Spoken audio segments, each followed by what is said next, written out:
మన ప్రభువైన యేసుక్రీస్తు నామములో మీ అందరికీ శుభాలు తెలియచేయుచున్నాను. ప్రియులారా, దేవుని యొక్క మహాకృపను బట్టి మనమందరము లెంట్లో 9వ రోజు ప్రభు పాదాల చెంతకు రావడానికి దేవుడు చక్కటి అవకాశాన్ని మాకు దయచేశాడు. అందుని బట్టి దేవునికి నేను కృతజ్ఞతాస్తుతులు చెల్లించుచూ ఉన్నాను. ప్రభు మహాకృపను బట్టి మనము దేవుని యొక్క వాక్యాన్ని ఈ రీతిగా ధ్యానం చేసే ధన్యత దేవుడు మనకు దయచేసి ఉన్నారు. అందుని బట్టి దేవునికి నేను కృతజ్ఞతాస్తుతులు చెల్లించుచూ ఉన్నాను. ప్రియులారా, దిద్దుబాటు అనేటువంటి అంశము ఈ దినం కొరకు ఏర్పాటు చేయబడింది. దీని కొరకు సిద్ధపరచబడిన దైవలేఖన భాగములు ద్వితీయోపదేశకాండ గ్రంథము 14వ అధ్యాయం 24 నుండి 26 వరకు, మత్తయి సువార్త 21వ అధ్యాయం 12వ వచనం నుండి 17వ వచనం వరకు, ఉత్తర ప్రత్యుత్తర భాగము 8వ కీర్తన. ఈ పాఠ్య భాగాల ఆధారంగా ఈరోజు మనం ధ్యానం చేస్తున్నటువంటి అంశము దిద్దుబాటు. ఇంగ్లీష్లో మనం గమనిస్తే రిఫార్మేషన్.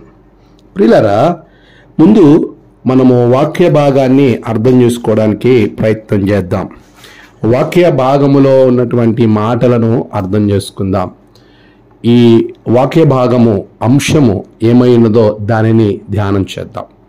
ఈరోజు మనం ఆలోచన చేయాలి. దిద్దుబాటు, రిఫార్మేషన్ అనే మాటను మనం గనక గమనించినట్లయితే కేంబ్రిడ్జ్ యూనివర్సిటీ వారు ఇచ్చినటువంటి డెఫినేషన్ మనము ఒకసారి ఆలోచన చేస్తూ ఉన్నప్పుడు అక్కడ చాలా స్పష్టమైనటువంటి ఒక మాటను జ్ఞాపకం చేస్తూ ఉన్నారు.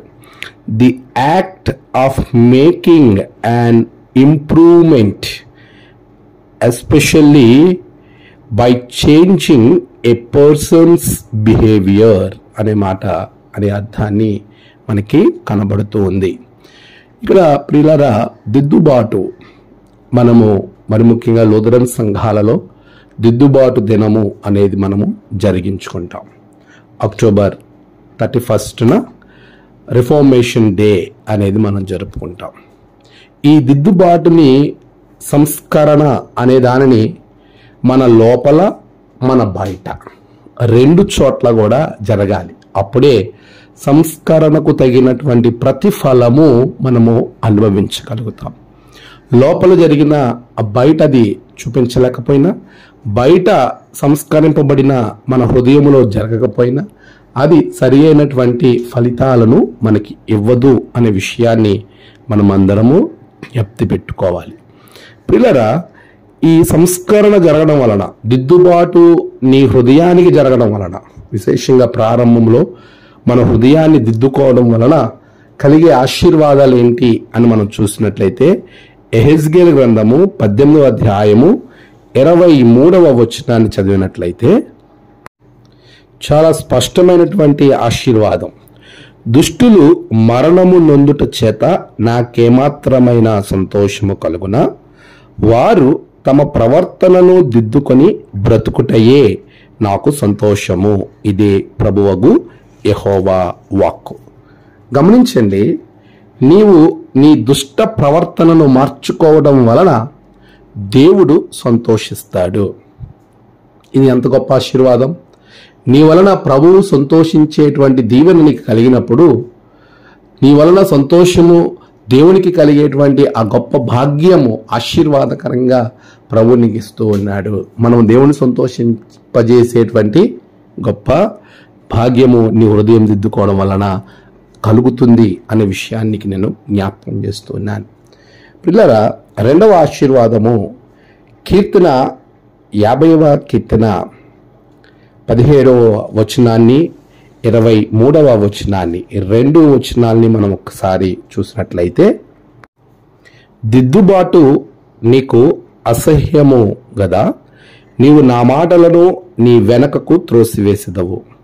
స్తుతియాగము అర్పించువాడు నన్ను మహిమపరచుచున్నాడు, నేను వానికి దేవుని రక్షణ కనబరుచున్నట్లు వాడు మార్గము సిద్ధపరచుకొనెను. గమనించండి, దిద్దుబాటు అసహ్యమైనటువంటి వారిని గురించి ప్రభు మాట్లాడుతూ, ఒకవేళ వారు హృదయాలను దిద్దుకొని దేవునికి స్తుతియాగము చేసేవారిగా ఉంటే దాని ద్వారా ప్రభువుని మహిమపరిచేవారిగా వారు ఉంటారు. మొదటిది దేవుణ్ణి సంతోషింపజేసేవారిగా ఉంటావు. రెండవదిగా ప్రభువు నిన్ను బట్టి మహిమపరచబడతాడు. నువ్వు దేవుణ్ణి మహిమపరిచిన రీతిలో నీ హృదయము, నీ ప్రవర్తన ఉంటుంది. మూడవ ఆశీర్వాదము ఇర్మియా గ్రంథము 7వ అధ్యాయము 3వ వచనంలో మనం గమనించినప్పుడు, సైన్యములకు అధిపతియగు ఇశ్రాయేలు యొక్క దేవుడునకు యెహోవా ఇలాగూ సెలవిచ్చుచున్నాడు, నేను ఈ స్థలమున మిమ్మును నివసింపజేయునట్లు మీరు మీ మార్గములను మీ క్రియలను దిద్దుకొనడి. మనము నివసింపబడటానికి, అంటే ప్రభు మనల్ని నివసింపజేసేటువంటి ఆశీర్వాదము మనకి ఇవ్వాలని కోరుకుంటున్నాడు. ఆ ఆశీర్వాదం పొందుకోవడానికి మన క్రియలను దిద్దుకోవాలి. దిద్దుకున్నవారు నివసిస్తారు భూమి మీద, పరలోకంలో. అట్టి ఆశీర్వాదం, దేవుణ్ణి సంతోషింపజేసే ఆ గొప్ప ఆధిక్యత, ప్రభువుని మహిమపరిచేటువంటి ఆధిక్యత, దేవుడితో నివసించేటువంటి ఆధిక్యత, ఇంత గొప్ప ఆశీర్వాదాలు శ్రేష్టమైనవి ఇవి. అత్యంత కీలకమైనటువంటి దీవెనలు. ఇంకా మనం ప్రవర్తన సరిదిద్దుకోవడం వలన చాలా ఆశీర్వాదాలను మనం పరిశుద్ధ గ్రంథంలో చాలా సందర్భంలో మనము చూస్తూ ఉంటాము. మనం ఇంతకుముందు కూడా ధ్యానం చేస్తాం. మారు మనసు అనే అంశంలో, అంటే పశ్చాత్తాప, రిపెంటెన్స్ అనేటువంటి అంశంలో, మన పరివర్తన అనే అంశం రోజునాడు మనం ధ్యానం చేస్తాం. నినివే ప్రజలు తమ మార్గాలు దిద్దుకున్నప్పుడు వారికి దేవుడు పాపక్షమాపణ ఇచ్చాడు.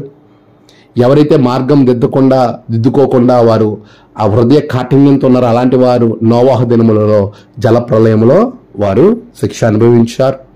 ఇలా చాలా సందర్భాల్లో, చాలా విషయాల్లో, చాలా ఆశీర్వాదాల గురించి మనం ప్రస్తావించవచ్చు.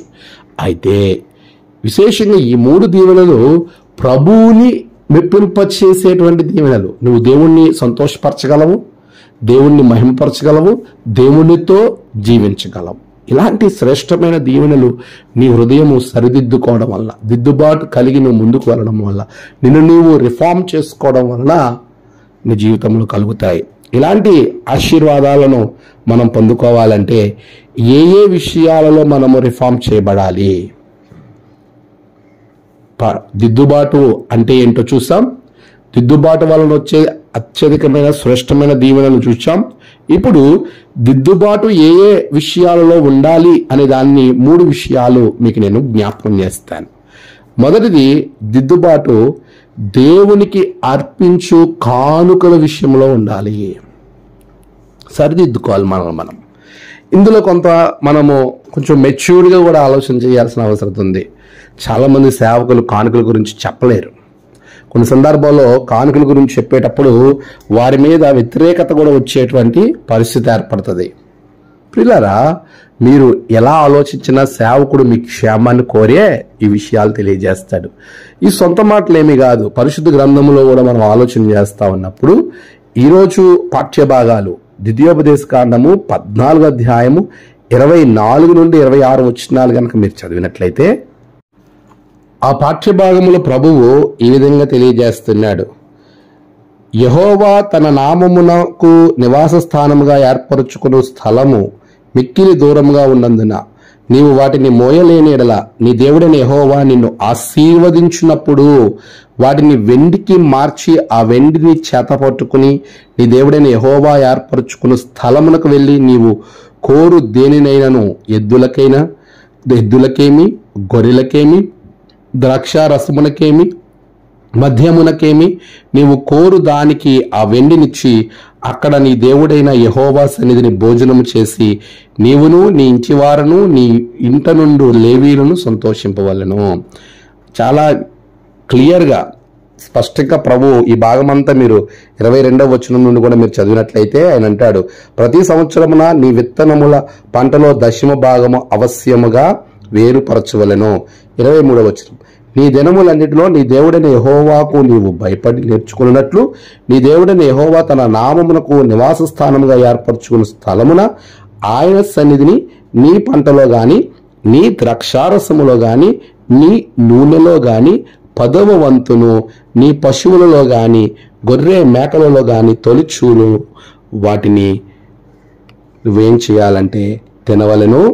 మార్గము దీర్ఘముగానున్నందున, అనగా యెహోవా తన నామమునకు నివాస స్థానముగా ఏర్పరచుకున్న స్థలం మిక్కిలి దూరంగా ఉన్నందున నీవు వాటన్నిటినీ కూడా వెండిలోనికి మార్చి దానికి తగినటువంటి వేళ దేవుని సన్నిధిలో చెల్లించాలి అనేటువంటి మాటను చాలా స్పష్టంగా దేవుడు ఇక్కడ దేవునికి ఇవ్వవలసిన వాటి విషయంలో ఆయన మనకి తెలియజేయచ్చు ఉన్నాడు. ప్రియులారా, మరి నీవు దేవునికి ఇవ్వవలసిన వాటిని ఏ రీతిగా నువ్వు ఇస్తూ ఉన్నావు? అవి వేరుపరచబడి, పంటలో దశమ భాగము వేరుపరచబడి, నీవు ఆయన నామం నివాస స్థానము ఏర్పరచుకుని ఆయన సన్నిధిని వీటన్నిటిని తీసుకుని వచ్చి అక్కడ మనం ప్రభు దగ్గరికి సమర్పించాలి. అక్కడ ప్రభు సన్నిధిలో దేవుని యొక్క ఆ గొప్ప కార్యాన్ని మనం జరిగించాలని వాక్యము చాలా స్పష్టంగా మనతో మాట్లాడుతూ ఉంది. మరి చాలామంది, మనలో చాలామంది దేవునికి దశమ భాగం ఇవ్వటం, దేవునికి ఇవ్వవలసినవి ఇవ్వటం, యెహోవా నిన్ను ఆశీర్వదించినప్పుడు వాటిని వెండికి మార్చి ఆ వెండిని చేతపట్టుకొని నువ్వు దేవుని యొక్క సన్నిధిలోకి వచ్చి అక్కడ నువ్వు దేవునికి సమర్పించి నువ్వు భోజనం చేసి వెళ్ళాలని ప్రభు వాక్యము సెలవిస్తూ ఉండగా, మరి మనము ఏ విధంగా దేవునికి కానుకలు సమర్పిస్తా ఉన్నాము? మనలో చాలా మంది దేవునికి దశమ భాగం ఇవ్వటం అనేది మర్చిపోతారు. మలాకీ గ్రంథాన్ని కనుక మనం ఆలోచన చేస్తున్నప్పుడు మలాకీ గ్రంథంలో ప్రభువు చాలా క్లియర్గా చెప్తా ఉన్నాడు. 3వ అధ్యాయం 10వ వచనంలో, నా మందిరములో ఆహారమునున్నట్లు 10వ భాగమంతయు మీరు నా మందిరపు నిధిలోనికి తీసుకొని రండి. దీన్ని చేసి మీరు నన్ను శోధించిన ఎడల నేను ఆకాశవాక్యములను విప్పి పట్ట జాలనంత విస్తారము దీవెనలు కొమ్మరించుదను. మరి దేవుని సన్నిధికి దశమ భాగము నీ పంటలోను, నీ చేతిలోను, నీ ధనములో, సమస్తములో దేవుని సన్నిధికి దశమ భాగము నీవు తీసుకుని రావాలి. అంతేకాదు ఆయన చెప్తున్నారు, దేవుని సన్నిధిలో దేవునికి సమర్పించే కానుకల విషయంలోనే కాదు, లేవీలను ఏమాత్రము నీవు మరిచిపోకూడదు అనే విషయాన్ని కూడా అక్కడ జ్ఞాపకం చేస్తూ ఉన్నాడు. ప్రియులారా, మనము దేవుని మందిరములో చెల్లించేటువంటి ఆ ఆహార పదార్థాలు కానీ, చెల్లించే కానుకలు కానీ మనం సరైన విధంగా మనం చెల్లిస్తున్నామా? అలా చేసిన వారి జీవితాలు ఆశీర్వాదకరంగా ఉంటాయి అని ప్రభు చాలా స్పష్టంగా మనతో మాట్లాడుతూ ఉన్నాడు. రెండవది, దేవుని మందిరములో ఆరాధించే విషయంలో మనం సంస్కరింపబడాలి. దేవుని మందిరాన్ని మందిరంగా చూడాలి.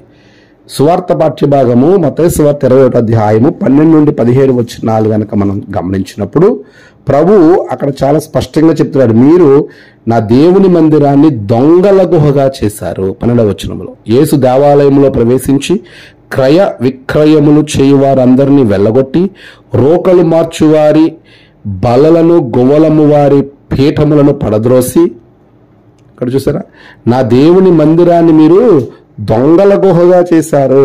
అది ప్రార్థనా మందిరం అని రాయబడింది, కానీ మీరు దాన్ని ఏం చేశారు? దొంగల గుహగా చేశారు. ఈరోజు మనం దేవుని మందిరాన్ని ఆరాధించడానికి వెళ్తున్న మనము మందిరమును ప్రార్థనా మందిరంగా ఉంచుతున్నామా, దొంగల గుహగా మారుస్తున్నామా? ఆ రోజు మార్టిన్ లూథర్ గారు సంస్కరించడానికి ప్రధాన కారణం అదే.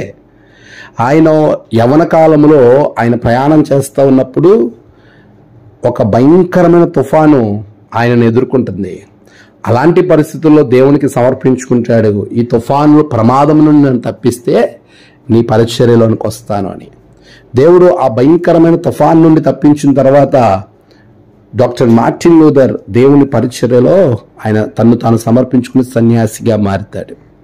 1483 నవంబర్ 10న ఐస్లేబెన్ అనేటువంటి ఒక ప్రాంతము, జర్మనీలో ఉన్నటువంటి ఒక ప్రాంతంలో హాన్స్ లూథర్ మార్గరెట్ దంపతులకు జన్మించినటువంటి డాక్టర్ మార్టిన్ లూథర్ ఆయన ప్రయాణము ఒక క్రైస్తవ విశ్వాసి నుండి క్రైస్తవ సేవకునిగా, దేవుని సేవకునిగా రోమన్ కెథోలిక్ మిషన్లో ఆయన పరిచర్యను ప్రారంభించాడు. అలా పరిచర్య వెళుతున్నటువంటి సమయంలో ఆయన అనేకమైన పరిణామాల మధ్య రోమా పత్రికలో విశ్వాసం మూలమునే జీవించేవారు నీతిమంతుడు అనేటువంటి ఆ వాక్యం, రోమీయులకు రాసిన పత్రిక 1వ అధ్యాయం 17వ వచనం, నీతిమంతుడు విశ్వాసం మూలంగా జీవించును. వాక్యం తన హృదయంలో పాతుకుని పోయింది. ఆయన ఒక సందర్భంలో రోములోకి వెళ్ళినప్పుడు రోములో చూడకూడని కార్యాలు ఎన్నో చూసిన సందర్భంలో ఇంటెలిజెన్షన్స్, పాప పరిహార పత్రాలు, ఇంకా అనేకమైనటువంటి క్రియలను చూచి రోమును అసహించుకుని మీరందరూ కూడా మారు మనసు పొందాలని తిరిగి జర్మనీలో విటెన్బర్గ్ మహాదేవాలయానికి వచ్చి 95 సిద్ధాంతాలను ఆ దేవాలయం తలుపులకు అక్టోబర్ 31 సాయం వేళ ఆయన మందిర తలుపులకు మేకులతో కొట్టడం జరుగుతుంది. అక్కడి నుండి సంఘంలో రిఫార్మేషన్ ప్రారంభించబడుతుంది. సంఘం సంస్కరించబడ్డది. సంస్కరించబడినటువంటి సంఘం అనేక రకాలైనటువంటి పంతలతో ఈరోజు మనం చూస్తున్నటువంటి సంఘము మనకు కనబడుతుంది, ప్రొటెస్టెంట్ అండ్ ఆర్సిఎం. పిల్లరా, ఆనాడు సంఘాన్ని సంస్కరించడంలో తన్ను తాను సంస్కరించుకుని సంఘాన్ని సంస్కరించి సమాజానికి ఒక మార్గదర్శిగా మారాడు రెవరెండ్ డాక్టర్ మార్టిన్ లూథర్.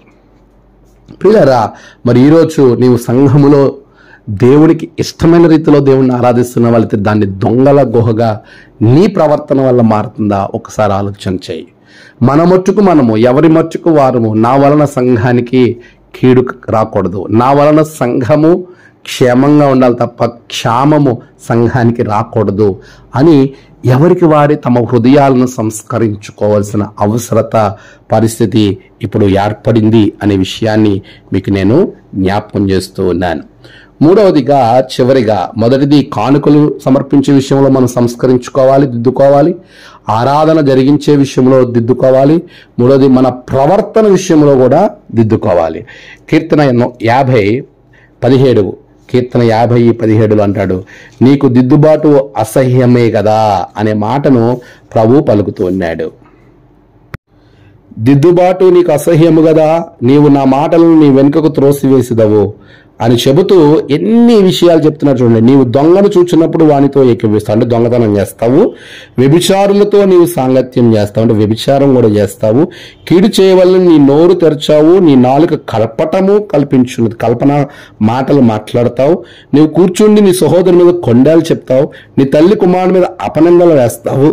చూసారా, ఇన్ని దుష్ట క్రియలు నీ హృదయంలో జరుగుతూ ఉండగా దేవుడు నీ వలన ఎందుకు సంతోషిస్తాడు? నీ వలన ఎందుకు మహిమపరచబడతాడు? ఎందుకని దేవుడు నిన్ను నిత్యము ఆయనతో ఉండేలా చేస్తాడు? మనం ముందు దిద్దుకోవాలి మన హృదయాలను సరిదిద్దుకోవాలి. అందుకే ప్రభు ఇర్మియా గ్రంథం 7:3 చెప్తున్నాడు, దేవాలయంలోకి వచ్చేవారితో చెప్తున్న మాట. అనేక సందర్భాల్లో ఈ వచనాన్ని మనం ధ్యానం చేస్తూ వస్తూనే ఉన్నాం. మీ మార్గములను సరిదిద్దుకోండి అంటున్నాడు ప్రభు. మీరు చక్కబరుచుకోండి. ప్రియులారా, మనమందరం కూడా మన హృదయాలను సరిదిద్దుకొని దేవునికి సమర్పించే కానుకలను సమర్పించే విషయంలో సమర్పించకపోతే సమర్పించి, వాటితో పాటు మన హృదయాలను దేవునికి సమర్పించి ఆయనను పరిపూర్ణమైన హృదయంతో దేవుని మందిరంలో ఆరాధించాలి. అలా ఆరాధించేటువంటి వారి విషయంలో, అలా సరిచేసుకుని ప్రవర్తించి దేవునికి ఇవ్వవలసినవి ఇచ్చిన వారి విషయంలో దేవుడు ఎంతో సంతోషిస్తాడు. ఆయన మహిమపరచబడతాడు. తుదకు నిన్ను ఆయనతో కలిసి జీవించినట్లు శాశ్వత జీవాన్ని నీకు ప్రభు అనుగ్రహిస్తాడు. డాక్టర్ మార్టిన్ లూథర్ చేసినటువంటి గొప్ప కార్యం అదే. ప్రతి ఒక్కరము, మనమందరము తప్పును సరిదిద్దేవారంగా ఉండాలి. పౌలు తిమోతితో మాట్లాడుతూ ఉన్నాడు. తిమోతికి రాసినటువంటి 2వ పత్రికలో మీరందరూ చదవండి. అక్కడ రాయబడుతున్నటువంటి మాట మనం చూస్తే 3వ అధ్యాయము 16వ వచనంలో ఆయన అంటున్న మాట మనం చూస్తూ ఉన్నప్పుడు, దైవజనుడు సన్నద్ధుడై ప్రతి సత్కార్యమునకు పూర్ణముగా సిద్ధపడి ఉండినట్లు దైవావేశము వలన కలిగిన ప్రతి లేఖనము ఉపదేశించుటకును, ఖండించుటకును, తప్పు దిద్దుటకును, నీతియందు శిక్ష చేయుటకును ప్రయోజనకరమైనది. తప్పు దిద్దాలి. అలా దిద్దిన వారిని బట్టి ప్రభు ఎంతగానో ఆనందింపబడతాడు.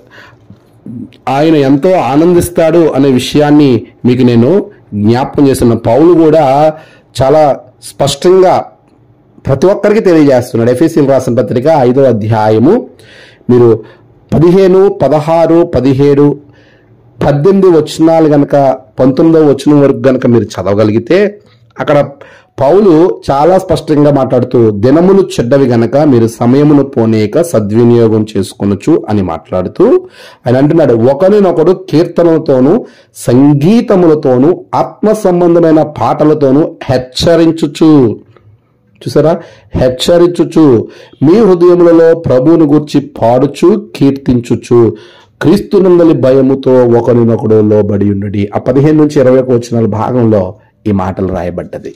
మనం ఒకరినొకరు హెచ్చరించుకునే వారంగా ఉండాలి, తప్పును సరిచేసుకునే వారంగా ఉండాలి, వారిని దేవునిలో వారిని సరిచేసేటువంటి ఆ గొప్ప భారము దిద్దుకోవడానికి కావలసినటువంటి భారాన్ని మనం కలిగి ముందుకు వెళ్ళాలి. కొలస్సీ పత్రికలో కూడా ఆయన అవే మాటలు తెలియజేస్తున్న కొలస్సీలు రాసిన పత్రిక 3వ అధ్యాయములు అంటున్నాడు, సంగీతములతోనూ కీర్తనలతోనూ ఆత్మ సంబంధమైన పద్యములతోనూ ఒకరినొకడు బోధించుచు బుద్ధి చెప్పుచు కృపాసహితంగా మీ హృదయంలో దేవుని గురించి గానము చేయొచ్చు, సమస్త విధములైన జ్ఞానముతో క్రీస్తు వాక్యం మీలో సమృద్ధిగా నివసింపనీయుడు. ఒకరినొకరు బుద్ధి చెప్పుకోవాలంట, బుద్ధి చెప్పుకోవాలి.